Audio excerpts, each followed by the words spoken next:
जितनी ज़रूरी आपकी स्टडी है उतनी ही ज़रूरी आपकी हैंड राइटिंग भी है। अगर आप लोग चाहते हैं कि आपका पेपर थोड़ा अट्रैक्टिव हो, खूबसूरत लगे और पेपर में मार्क्स भी कम ना हो, तो भाई परेशान क्यों होते हैं।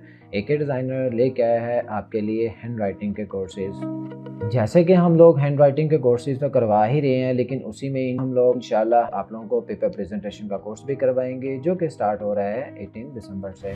इस कोर्स में आप लोग सीखेंगे उर्दू की प्रेजेंटेशन, इंग्लिश की प्रेजेंटेशन और इसी के साथ साथ आप लोग सीखेंगे मार्कर का इस्तेमाल, जो कि पेपर की खूबसूरती को चार चांद लगा सकता है। अगर आप वाकई ही चाहते हैं कि आपकी हैंड राइटिंग ठीक हो और आप लोगों का पेपर प्रेजेंटेशन थोड़ा अट्रैक्टिव रहे, तो भाई कोर्स को ज्वाइन करने के लिए दी गई वेबसाइट akdesigner.com के थ्रू आप रजिस्टर हो सकते हैं, या फिर ये जो स्क्रीन पर व्हाट्सएप नंबर शो हो रहा है ना, आप यहाँ से भी रजिस्टर हो सकते हैं।